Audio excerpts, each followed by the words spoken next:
Hello everyone, আসসালামু আলাইকুম। আমি সঞ্জিতা বলছি চিটাগং থেকে। কেমন আছেন আপনারা সবাই? আশা করছি ভালো আছেন। আল্লাহর অশেষ রহমতে আপনাদের সবার দোয়া আলহামদুলিল্লাহ আমিও ভালো আছি।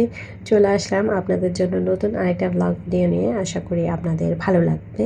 ব্লগটা দেখার আগে অবশ্যই একটা লাইক দিয়ে ব্লগটা কন্টিনিউ করবেন। আপনাদের একটা লাইক, একটা কমেন্ট আমাকে নতুন আরেকটা ভিডিও বানাতে অনুপ্রাণিত করে। তো সকাল থেকেই ভিডিওটা শুরু করেছি। আমার ছেলেকে নিয়ে স্কুলে যাচ্ছি। আজকে হচ্ছে নাস্তা খাওয়ার পর্বটা দেখালাম না, যেহেতু আজকে রোজা রেখেছি। মানে ঈদুল আজহার আজকে প্রথম রোজা, মানে প্রথম চাঁদের 1 তারিখে রোজাটা রেখেছি। তো দেখা যাক, ইনশাল্লাহ চেষ্টা করব বাকি সবগুলো যেন সুন্দরভাবে রাখতে পারি আর কি, মেনটেন করতে পারি। আসলে এই দিনগুলো আগামী বছর পাবো কি না তার তো কোনো ভরসা নেই। তো যতদিন বেঁচে আছি, যতক্ষণ আছে আর কি, যতটুকু পারি চেষ্টা করছি নিজের মতো করে ইবাদত করার। যাই হোক, সবাই আমার জন্য দোয়া রাখবেন। তো এখন হচ্ছে একটু জ্যামই ছিল আজকে আসলে। আর গরমের কথা কি বলবো, প্রচণ্ড গরম।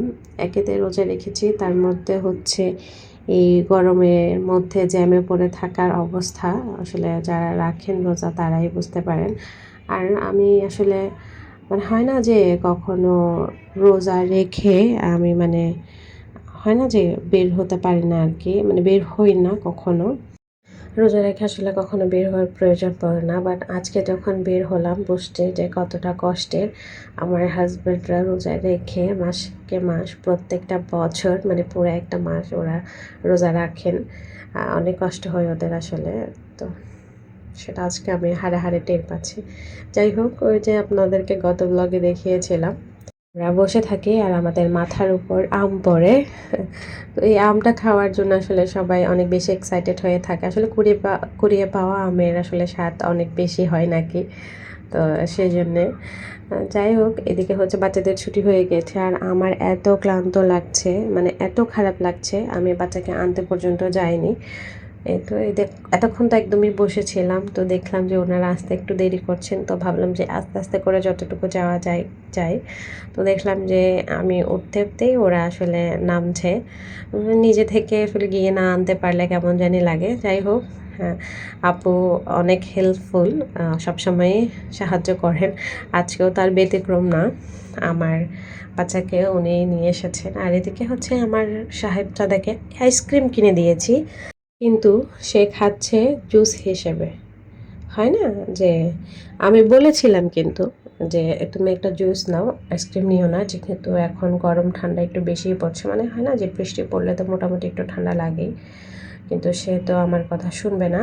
বাচ্চারা, অন্যান্য বাচ্চারা আইসক্রিম খাচ্ছে, সেও আইসক্রিম খাবে। তো তাকে নিয়ে দেওয়া হয়েছে ওর পছন্দ মতোই একটা স্ট্রবেরি আইসক্রিম। বাসায় এসে এখন আসরের নামাজ পড়ে নিচ্ছি। মানে আসর জোহর এটা তো কাজা হয়ে, আসলে জোহরের নামাজটা তো মানে কাজা হয়ে গেছে, যেহেতু আমি ছেলে স্কুলে ছিলাম। তো জোহর আর আসর একসাথেই পড়ে নিলাম। পড়ার পরে দেখে হচ্ছে আমি কিছু আমের ম্যাঙ্গো বার করবো, তো ওইগুলো একটু প্রসেস করছিলাম আর কি।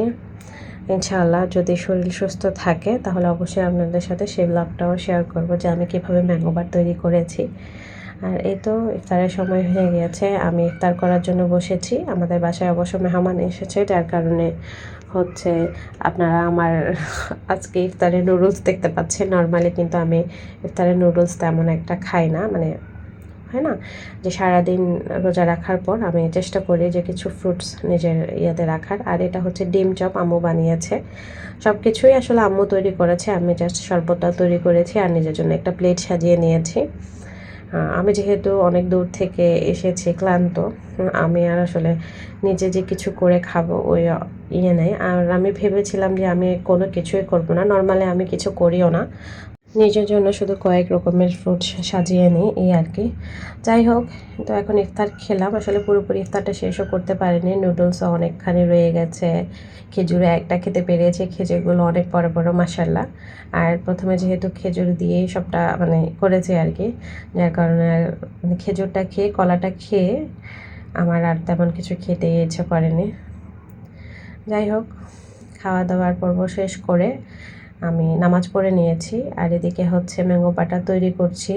পুরো রেসিপিটা আসলে আজকের ভিডিওটা দেখালাম না, যদি দেখাতে যেতাম ভিডিওটা অনেক বড় হয়ে যেত, যার কারণে ওটা একটু স্কিপ করলাম। এরই মধ্যে আমার এটাও হয়ে গিয়েছে।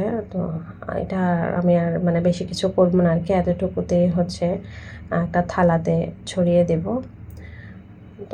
তো আমার এটা প্রায় হয়েই এসেছে। এদিকে কিন্তু আমি ছেলেকে পড়তেও বসিয়ে এসেছি, কিন্তু সে কিছুই পড়ছে না। ওই যে আমি হয় না যে নর্মালি, তো আমি ওকে নিয়ে বসে থাকি, আজকে একটু সরলাম যার কারণে সে পড়লো না। তো আজকেও এই কবিতাটার লাস্টের 2 লাইনটা সে একটু বেঁচে যাচ্ছে আর কি, হয় না আটকে যাচ্ছে আর কি। তো ভাবলাম যে একদম ভালো করে ক্লিয়ার করে ওকে ওইটা শিখিয়ে দিই, যেহেতু এগুলো দ্বিতীয় সাময়িক পরীক্ষায় আছে আর এটাই প্রথম কবিতা। তো যতটুকু পারছি চেষ্টা করছি ওকে শিখিয়ে পড়িয়ে নেওয়ার। এই তো ওকে পড়িয়ে আমি কিছুক্ষণ আসলে রেস্ট করেছিলাম, আমার শরীরটা একদমই ভালো লাগছিল না। কিছুক্ষণ না আসলে অনেকক্ষণ সময় আমি আসলে রেস্ট করেছি। আমার মাইগ্রেনের পেনটা উঠে গিয়েছিল, যার কারণে আমি একদম চোখে মুখে পথ দেখছিলাম না, মানে এরকম একটা অবস্থা যে আমি চোখে মুখে কিছুই দেখতে পাচ্ছিলাম না। ছেলেকে কোনো রকম একটু একটু করে কবিতা পড়িয়েছি আর আমি চোখ বন্ধ করে শুয়েছিলাম। আর এই তো এর মধ্যেই হচ্ছে দেখলাম যে বিড়ালদের খাবারও শেষ হয়ে গিয়েছে, ওদের খাবারটাও রেডি করতে হবে। তো এদিকে চলে আসলাম বিড়ালদের খাবারটা রেডি করতে, আর ওদের খাবারটা রেডি করতে দিয়ে আসলে নামাজ পড়তে যাব, কারণ আমি সব কাজ শেষ করে নামাজ পড়তে পছন্দ করি। হয় না যে মাথায় টেনশন নিয়ে যে আমার এই কাজ আছে ওই কাজ আছে, তখন কেন জানি নামাজে মন বসে না। তো আমি চেষ্টা করি সব সময় নামাজ পড়ে, মানে আমার সব কাজ শেষ করে তারপরে নামাজ পড়ার আর কি।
এই তো ইতিমধ্যে আমার নামাজও পড়া হয়ে গেছে, আর এখন আমি ওজিবা পড়ে নিচ্ছি। তো আমি সবসময় চেষ্টা করি যে এশারের নামাজের পর সূরা মুল্কটা পড়তে, তো ওইটাই করে নিচ্ছি। আমার আজকের ভিডিওটা আপনাদের কাছে কেমন লাগলো অবশ্যই একটা লাইক কমেন্ট করে জানাতে ভুলবেন না। আমার ভয়েসে যদি কোনো ভুল ত্রুটি থেকে থাকে আমাকে ক্ষমা সুন্দর দৃষ্টিতে দেখবেন। আর অনেক দিন অসুস্থ থাকার কারণে মানে শরীরটা আসলে তেমন একটা ভালো ছিল না, হয় না যে মানুষকে দেখে বোঝা যায় না যে মানুষটা অসুস্থ, কিন্তু ভিতরে ভিতরে আমি অনেকটাই অসুস্থ হয়ে গিয়েছিলাম গরমের কারণে। আর ছেলেকে নিয়ে যেহেতু যাতায়াত করি, গরমটা আসলে খুব বেশি গায়ে লাগে, অনেক বেশি টায়ার্ড হয়ে যায়, যার কারণে রেগুলার ব্লগ দিতেও পারি না। তো ইনশাল্লাহ চেষ্টা করব আমি যেন রেগুলার ব্লগ দিই, আপনাদের সাথে ব্লগ দিতে আমার নিজেরই ভালো লাগে, আপনাদের সুন্দর সুন্দর কমেন্টগুলো পড়তে, আপনাদের মন্তব্য জানতে আমার খুবই ভালো লাগে। তো আজকেও তার ব্যতিক্রম না, আপনাদের থেকে একটা লাইক একটা কমেন্টস চেয়ে নিলাম। মতো এখান থেকেই বিদায় নিচ্ছি, দেখা হবে নেক্সট কোনো ভিডিওতে। সবাই ভালো থাকবেন, আল্লাহ হাফেজ, আসসালামু আলাইকুম।